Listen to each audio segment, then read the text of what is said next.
7 al versículo 18.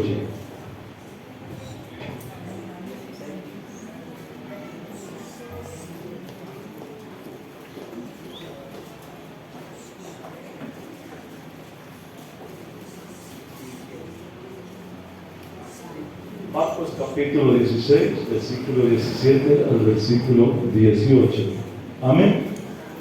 La bendita palabra del Señor dice así en el nombre del Padre, del Hijo y el nombre poderoso del Espíritu Santo de Dios. Y estas señales seguirán a los que creen. ¿Quiénes son? Buenos.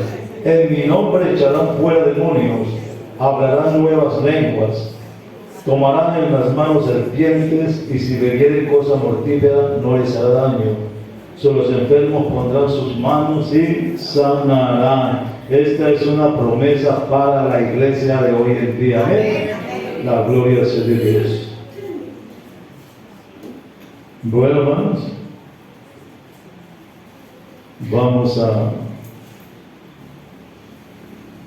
quiero decirles, hoy vamos a hacer algo y quiero que usted tenga presente.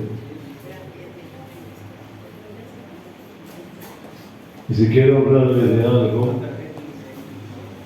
es para toda la iglesia, hermano. Lo que quiero hablarle es para usted.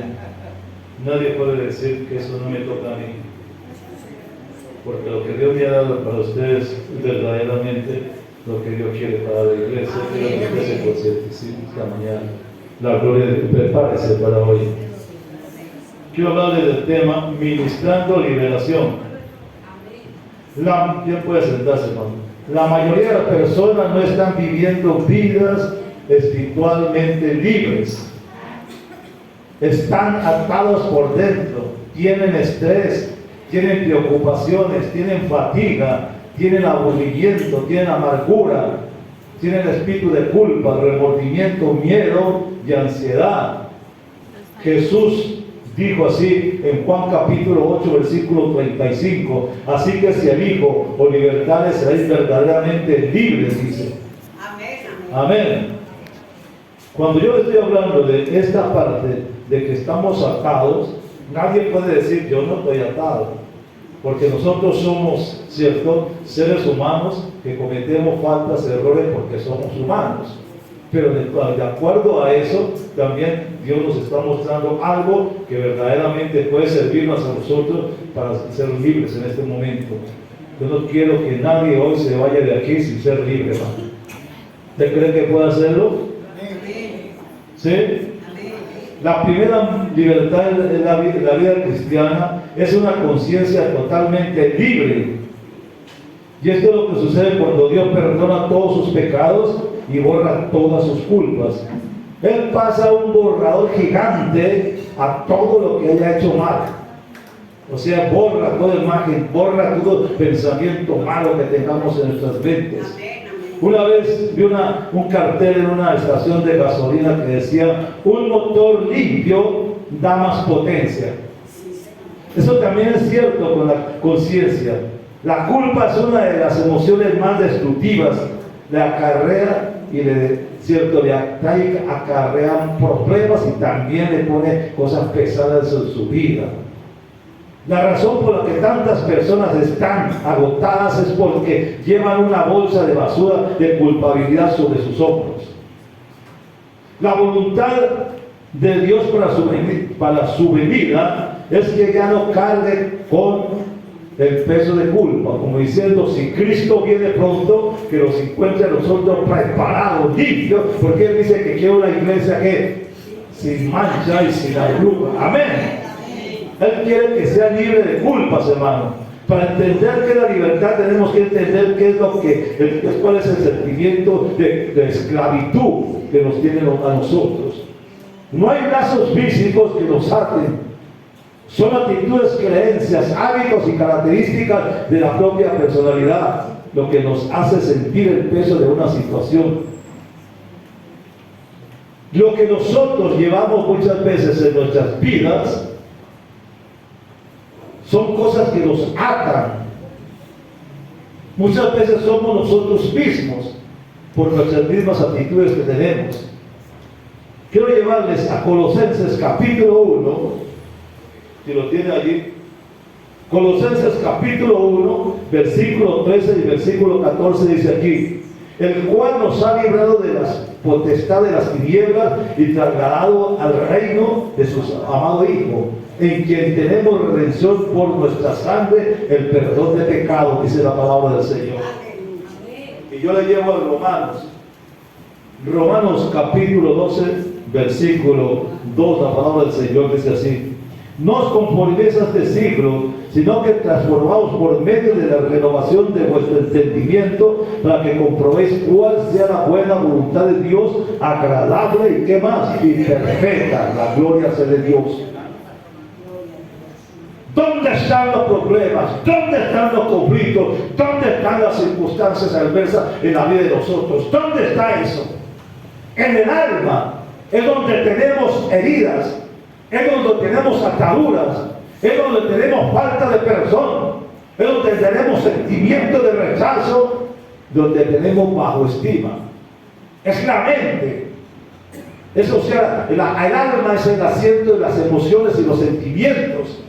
Por eso la palabra del Señor dice que el alma que pecare, dice Ezequiel, esa morirá. Porque cuando nosotros morimos, el que se queda aquí en la tierra es el cuerpo, este cascarón. Pero lo que se va a la presencia de Dios es el espíritu y el alma. El espíritu ante Dios que lo dio, pero el alma va a juicio con el Señor. Amén. Entonces el alma es donde tenemos que heridas, ataduras, falta de perdón, sentimiento de rechazo y bajo estima. Es de todo esto que necesitamos que ser liberados, necesitamos ser sanados. Entonces estaremos listos para recibir la palabra, crecer, y entonces podemos madurar en el Señor, bendito Dios. Cuando hay un demonio influenciando a las personas, no las deja pensar, ya que las oprime con enfermedades y con depresiones. Por eso es necesario ministrar liberación espiritual primero en la vida de ellos, para que ellos puedan recibir la palabra de Dios en sus corazones. Ningún creyente puede ser poseído por un demonio, no, pero sí puede ser oprimido, obsesionado, deprimido, enfermado y atado por él. Cuando digo ningún creyente puede ser poseído por el demonio, escúcheme bien, pero sí puede ser oprimido, sí puede ser obsesionado, sí puede ser deprimido, enfermado y atado por él. Si el creyente tiene ciertas puertas abiertas que le dan derecho legal, tales como maldiciones generacionales, traumas y abusos de pasado, o la práctica de un pecado, entre otros, entonces el enemigo tiene derecho legal para oprimirlo y también para atarlo. Usted y yo sabemos que el enemigo no nos puede poseer, porque el Espíritu Santo vive dentro de nosotros. Porque si el Espíritu Santo de Dios está en nosotros, el enemigo no puede estar aquí. Por eso es necesario buscar esa presencia del Espíritu Santo en la vida de nosotros, llenarnos de la presencia del Espíritu Santo, porque es el que rechaza todo eso. Sin embargo, Él puede oprimirnos en el cuerpo, puede oprimirnos en la mente, puede oprimirnos en las emociones, también en la voluntad, si el creyente le da el derecho para que Él actúe en él. ¿Qué es lo que dice? En primera de Juan capítulo 1 versículo 9 dice: si confesamos nuestros pecados, Él es fiel y justo para perdonar nuestros pecados y ¿qué? Y limpiarnos de toda maldad. La Biblia nos ofrece varios ejemplos de personas que experimentaron la libertad espiritual. Un ejemplo, el endemoniado gadareno que Jesús liberó de una legión de demonios. Otro ejemplo de María Magdalena, de quien expulsó 7 demonios. Esto nos enseña que la liberación es posible a través de la autoridad de Jesús y del poder del Espíritu Santo. Tenemos que entender que durante años el enemigo ha puesto fortalezas mentales en nosotros como ejemplo. Decimos: es que yo soy así, es que yo soy una persona fracasada, nací para ser pobre, soy una persona bruta, no sirvo para nada, no soy capaz de hacer nada, eso para mí es muy difícil, no merezco nada. Y así muchas fortalezas que nos han quedado en nuestras mentes y que debemos desterrarlas a través de ¿qué? De una liberación. Que es que son cosas, hermano, que desde pequeños muchas veces los han marcado con todo eso. Estando en Estados Unidos, me encontraba un hombre en una gasolinera, atendiendo ahí, y era un ingeniero. Y yo le digo, pero ¿por qué está usted aquí sabiendo que puede desempeñar un cargo mejor? Dice, es que yo no sirvo para nada. Yo soy un inútil, no sé cómo me gradué. ¿Y sabe qué? Es que eso era lo que el papá le decía: usted es bruto, usted no va a servir para nada. En la vida usted va a ser un fracasado. Y eso fue una fortaleza que le puso en la mente. Y aún aunque tenía un título de profesional, no lo desempeñaba. ¿Por qué? Porque estaba atado. Atado. Y él mismo decía, sabiendo lo que era, y decía, no sirvo para nada. ¿Para qué me enfrento a eso? Hermanos, muchas veces ¿a cuántos de nosotros nos han tratado así en la niñez? ¿A cuántos de nosotros nos han tratado de esa forma? Cuando llegamos a la iglesia, llegamos con esa situación, ser libres por el poder del Espíritu Santo. Porque todos vivimos en una situación semejante. Esto nos enseña que la liberación es posible a través de eso, hermano. Tenemos que entender que durante años el enemigo ha puesto esa fortaleza en nosotros. Recuerda que el enemigo es padre de mentiras, y para poder tener control e influencia sobre nosotros ha asignado demonios que nos engañan, poniendo pensamientos en nuestras mentes y en nosotros mismos. Nos hemos hecho las fortalezas. Segunda de Corintios, capítulo 10, versículo 5, dice así: derribando todo argumento y toda altivez que se levanta contra el conocimiento de Dios, y llevando cautivo todo pensamiento a la obediencia de mi Cristo de la gloria. Sin embargo, esta libertad no significa que el pecado se elimina por completo. Pablo habla de una lucha constante con el pecado. Cuando usted va a Romanos capítulo 7, versículo 15 al 20, yo quiero llevarle ahí para que usted vea la lucha de Pablo. Pablo podía ser un hombre poderoso, pero tenía un problema. Pablo luchaba consigo mismo. Cuando usted va a Romanos 7, del 15 al 20, él dice allí: porque lo que yo no quiero hacer, eso hago, porque hay una fuerza interna dentro de mí que me impulsa a hacer lo que yo no quiero, dice. Y después dice: pero gloria a Dios por Jesucristo. Pero una lucha que tenía Pablo con la misma carne. Él decía: porque lo que yo quiero hacer no lo puedo hacer, porque hay una lucha interna en mi vida que me impulsa a hacer lo que yo no quiero. Era una lucha. Tal vez por nosotros está pasando lo mismo. Pero después decía él, después de usted cuando va a Filipenses, él dice: tanto lo puedo en Cristo que me fortalece, porque ya no vivo yo, sino que Cristo vive en mí. Ya había luchado y había pasado esa prueba, y ahora podía decir: siento libre. ¿Cuántos de nosotros podemos levantarnos y decir: ya no soy yo, porque Cristo vive en mí? Y si Cristo vive en mí, soy más que vencedor, bendito sea el nombre de Dios. Eso que pasaba con Pablo nos hace ver a nosotros. Pero también notó que el pecado ya no lo controlaba. Romanos capítulo 6, versículo de 1 al 2. ¿Qué dice la palabra del Señor? Mira lo que dice Romanos.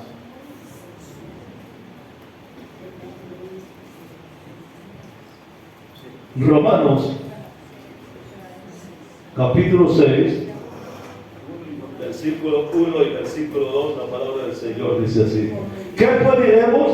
¿Perseveraremos en el pecado para que la gracia abunde? De ninguna manera, porque los que hemos muerto al pecado, ¿cómo viviremos aún en él? Dice: los que hemos muerto al pecado, ¿cómo viviremos aún en él? Dice, la gloria sea de Dios. Hermano, y él era ahora de una persona que buscaba vivir una vida cristiana.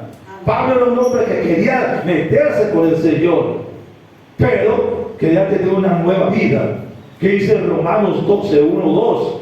Mire lo que dice: así que, hermanos, os ruego por las misericordias de Dios que presentéis vuestros cuerpos en sacrificio vivo, santo, agradable a Dios, que es nuestro culto racional. No os conforméis a este siglo, sino que transformados por medio de la renovación de vuestro entendimiento, para que comprendáis cuál es la buena voluntad de Dios, agradable y perfecta. Bendito Dios de gloria. Esto incluía posponer viejos hábitos y desarrollar nuevos patrones de vida que honraban a Dios. ¿Usted ha visto lo que dice Efesios capítulo 4? Cuando usted va a Efesios capítulo 4, versículo 4, versículo 22 y versículo 32, ¿qué dice?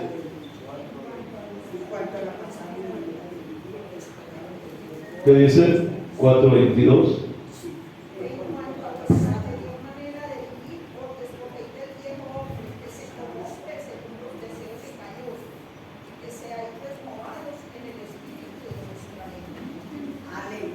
Bueno, se da cuenta usted que la misma palabra nos está llevando a confrontarnos con nosotros mismos así.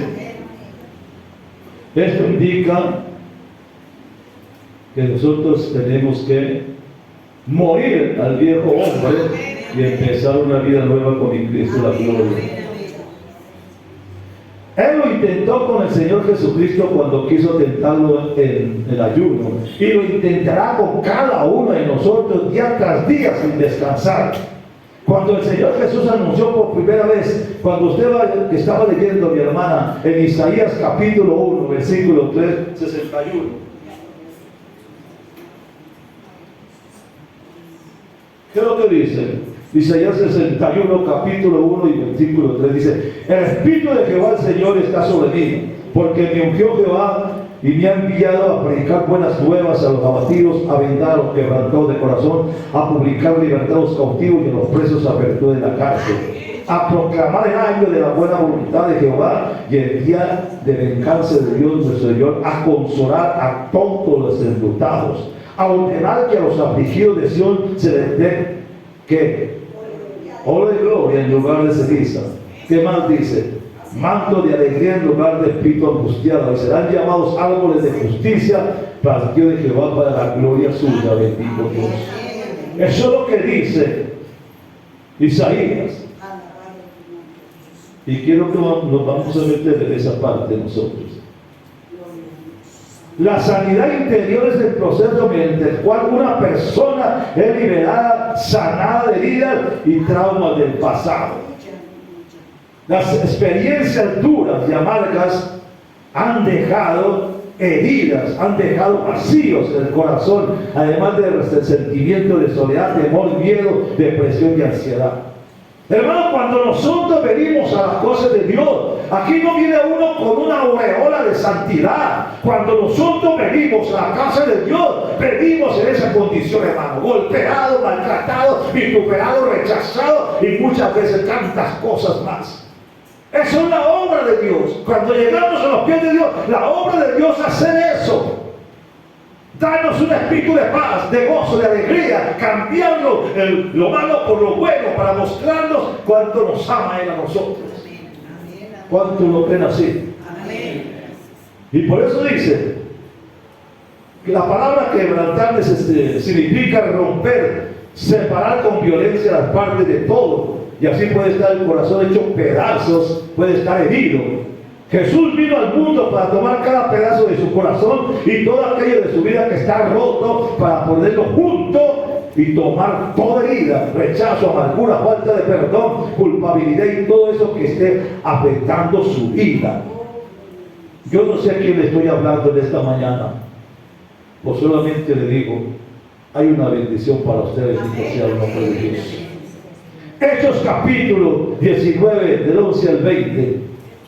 Usted encuentra en ese pasaje que estaban haciendo los discípulos milagros, sanidades y prodigios, y que había unos hijos de un tal Zebedeo, un exorcista, y ellos vieron que ellos estaban haciendo milagros y prodigios, y entonces ellos se entusiasmaron y empezaron a querer hacer lo mismo de ellos, y cogieron a un hombre que estaba poseído Y le dijeron en el nombre de Pablo, El Dios de Pablo.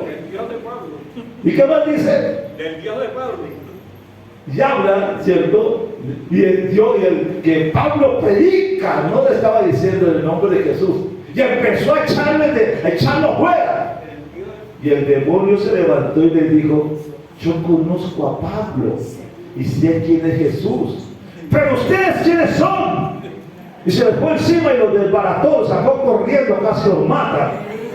¿Saben por qué? Porque el diablo nos conoce a nosotros, hermano. Él sabe quiénes somos nosotros, él sabe qué tenemos nosotros, y de acuerdo a eso se sujeta, hermano, a nosotros.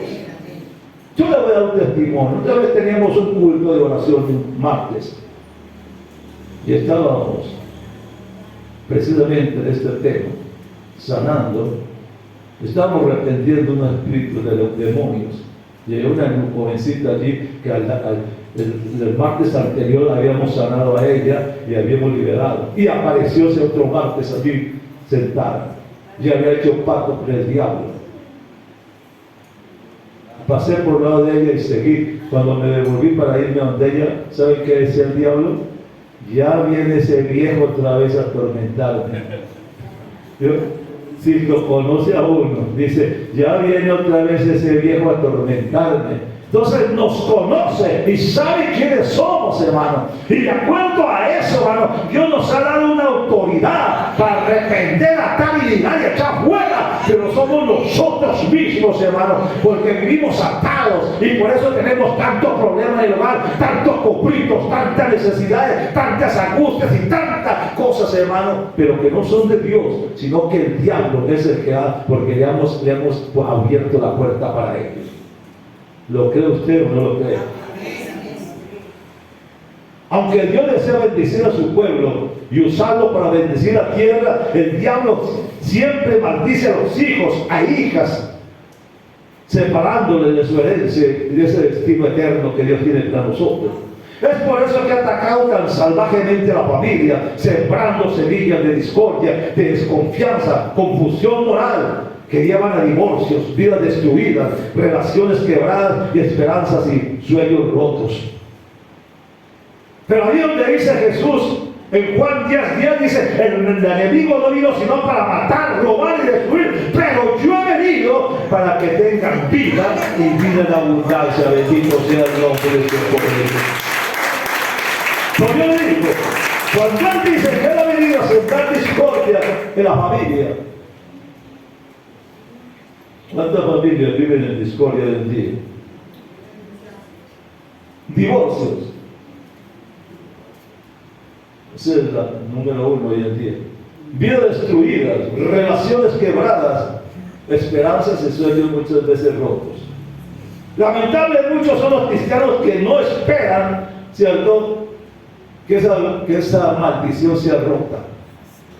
Muchos cristianos que no esperan que esa maldición sea rota, pero hoy, en el nombre de Jesús de Nazaret, vamos a romper esas ataduras, vamos a romper esas ligaduras, en el nombre de Jesús de Nazaret, y usted ya no será el Cristo que entró, será diferente, hermano. La gloria sea de Dios.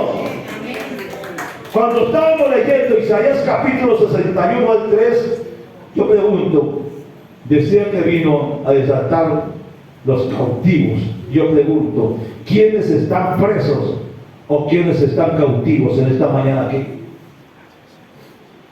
Él dice: los quebrantados de corazón, es decir, quienes están afligidos, deprimidos, muertos en vida, hechos trizas, despedazados, destrozados, moralmente tristes. Los que están oprimidos, angustiados, ¿quiénes están cautivos? ¿Saben qué? Están cautivos física, espiritualmente, emocional, sentimental, material y económicamente.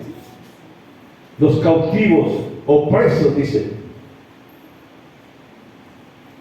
por el pánico, los temperamentos, las fobias, bajo control por las drogas, el alcohol, la depresión, el miedo, el temor, los pensamientos, palabras y obras. El Señor vino a quienes están presos por conductas que no pueden dominar, como odios, violaciones, sexo, mentira, aborto, adulterio, fornicación, escasez, miseria, ruina y deuda. Es lo que vino. Él vino, dice la palabra del Señor, ¿qué? a los cautivos, a los presos. Cuando está hablando de cautivos y presos, está hablando que de los que no han podido controlar sus temperamentos.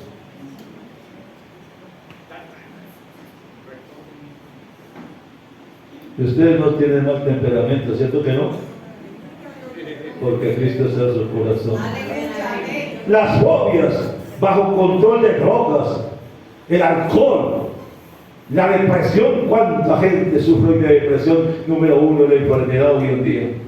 El miedo, el temor, los malos pensamientos, palabras y obras. Pero el Señor vino fue a eso, a quitar y a limpiar tanta basura de la mente de cada persona.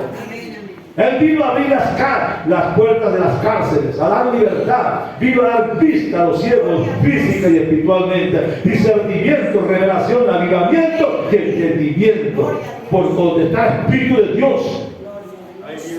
Hay sanidad interior y libertad, bendito Dios. Necesitamos el poder sanador de Jesucristo en nosotros, y a un espíritu de perdonador. La llave que tenemos que usar es la llave del perdón, hermano. Usted la tiene en su mano. ¿Por qué no se mira la mano? Usted tiene en esa mano la llave del perdón. Sí, Señor. Esa llave nació del Espíritu Santo de Dios que está siempre en medio nuestro. Cuando le digo que tiene la llave del perdón, sí, porque no es Dios el que va a perdonar. Cuando nosotros tenemos que perdonar, somos nosotros los que perdonamos, somos nosotros los que damos, somos nosotros los que abrimos las puertas para perdonar y para bendición a la persona. Y cuando esa persona es bendecida, yo soy bendecido. Porque la Biblia dice, si tú no perdonas a la persona que estás viendo, ¿cómo puedes decirme que te perdones si yo no te veo, no me ves a mí? Yo creo que lo más grande y lo más difícil en este momento es saber perdonar. ¿Sabe por qué no perdonamos? ¿Sabe por qué no somos capaces de pedir perdón? Porque hay algo en la vida de nosotros que se llama orgullo. Y mientras no pongamos ese orgullo por el piso, nosotros no somos capaces de perdonar. No, si él me hizo eso, que venga a perdonarme. Si él no, mano. No esperemos que vengan, vamos nosotros allá. Pero si es que si yo le hablo y no me perdona, no importa que no le perdone, usted ya hizo lo suyo. Usted pidió perdón, si no le perdona ya él, pero usted ya hizo lo suyo. Es eso, es eso. Y Dios quiere que lo hagamos, hermano.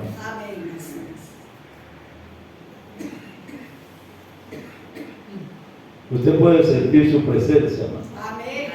Usted puede sentir cómo Él se pasea por su vida hoy en día. Usted puede percibir cómo aquellas partes de su cuerpo se están que estaban atadas, que estaban inmovilizadas, se están relajando y las empiezan a mover. Él está aquí y está sanando. Él está aquí esta mañana y está sanando. Ya no es cosa de que usted se vaya, cierto, con tanta cosa a su casa. Hoy es un día de liberación. Hoy es un día para que usted vea la gloria de Dios en su vida, hermano. Ya, cuando dice la Biblia que mi Cristo de la gloria viene muy pronto, que ya está en las puertas de esta generación, estamos sabiendo que mi Cristo está en las puertas de esta generación. Entonces, ¿por qué nosotros mismos no nos examinamos y nos damos cuenta que hay tantas cosas en la vida de nosotros que hay que mejorar antes de que Cristo venga? Porque yo no creo que usted se quiera quedar o se quiere ir. Sí. Pero entonces ya no es cuestión del Señor, es cuestión nuestra. ¿Cómo estamos? ¿Por qué no volteamos los ojos hacia adentro y nos empezamos a examinar? Y verá que nos da miedo, ¿sabe por qué? Porque nos avergonzamos de todo lo que nosotros tenemos internamente. Si la Biblia dice que este cuerpo es el cuerpo del Espíritu Santo, entonces este cuerpo del Espíritu Santo tiene que ser un cuerpo sano. Porque el que está en el cuerpo mío es alguien santo, hermano. Y es usted en esta mañana. No salga de este lugar como vino. Salga diferente, hermano. ¿Cuántos viven deprimidos? angustiado, con temores, con zozobras, con angustias. Pero ¿qué pasa, hermano? Estamos hechos trizas, despedazados, porque eso es lo que el diablo hace. Pero la Biblia dice, pero Cristo vino para deshacer las obras del diablo. Y hoy es el momento, hermano, es el día, el instante en que nosotros mismos, depende no de Dios, sino de nosotros mismos. La sanidad depende de nosotros mismos. Y hoy, el Señor quiere sanar su vida, hermano. El Señor quiere sanar su vida. El Señor quiere que usted no salga de aquí. Se dice que la iglesia es la clínica del Espíritu Santo. Sí, porque cuando dice la clínica, hermano, porque el mismo del Espíritu Santo es el que rompe y saca toda suciedad que tenemos en la mente y el corazón de los hombres, hermano. ¿Quién mejor, como le digo, los conoce? Yo puedo vivir con mi esposa 60 años y todavía no me conoce, ni yo la conozco. Sí, no digamos mentira, porque hay cosas muchas veces que tenemos ocultas en la vida de nosotros, y por mucho que vivamos juntos muchas veces, pero con que el Señor es diferente, hermano. Aunque vivimos mucho tiempo caminando con Él, pero Él sí me conoce, Él sabe que tengo, sabe que hay en mi vida, y aunque yo quiera tratar de ocultarlo, no puedo, hermano. Porque va a llegar el momento en que el Señor saca a la luz lo que yo tengo escondido, oculto. ¿Por qué hay tanta enfermedad? No es porque sí, somos humanos y en esta parte humana este cuerpo tiene que desgastarse. Gloria a Dios. Pero tenemos tantas dolencias, tantas enfermedades. Y yo pregunto, ¿por qué? ¿Por qué? Examinémonos. Yo tengo 83 años y no me duele una muela, mano.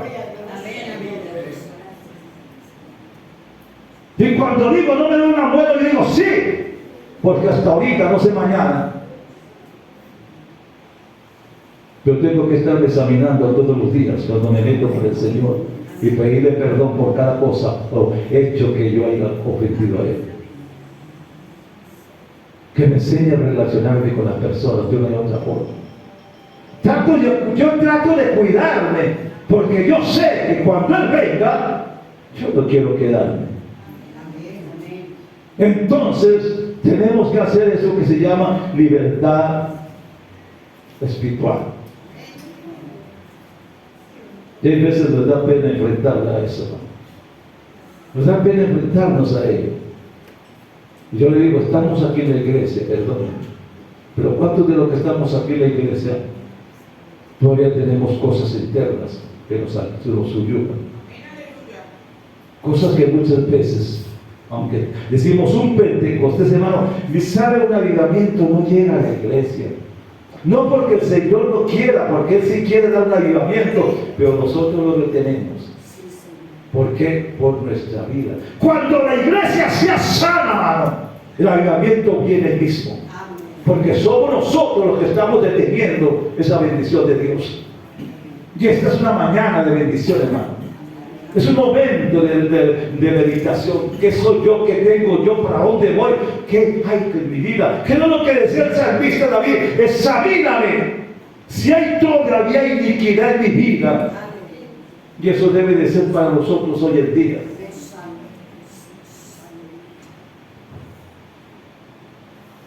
¿Usted está aquí todavía? ¿Seguro? Entonces, ¿qué es lo que hace el Señor? Viene a tomar todo pedazo del corazón que está quebrado, roto, para ponerlo junto otra vez y sanar esas heridas, ese rechazo, esa amargura, esa falta de perdón, ese espíritu de culpabilidad que está afectando su vida. Por eso les decía que el diablo sabe quiénes somos nosotros y qué tenemos nosotros. ¿Y por dónde nos mete el dedito en la llaga? ¿Qué es lo que quiere Dios hacer? En esta mañana, confrontémonos con nosotros mismos, hermano. ¿Qué hay en nosotros? No perdamos más tiempo, hermano, viniendo a la iglesia solamente para ser participantes de un servicio. Vengamos a la iglesia, hermano, porque yo necesito que Dios haga una obra en mi vida. Yo necesito a Él. Cada uno de nosotros necesitamos que Dios limpie esa vasija y terminemos un Pentecostés en victoria, hermano. Pero ya estamos en la recta final de este Pentecostés. Y si estamos en la recta final, entonces empecemos a caminar no para la derecha ni a la izquierda, sino derechito con Él, para que limpie nuestras vidas. ¿Cuántos quieren recibir de Dios este año? ¿Cuántos están esperando una bendición al terminar el ser? ¿Sí? ¿Quieren que Dios lo bendiga? Entonces esta mañana va a ser una mañana de bendición. Yo le voy a desafiar a usted esta mañana. Le voy a desafiar en el nombre de Jesús de Nazaret. Por favor, vamos a confrontarnos con nosotros mismos.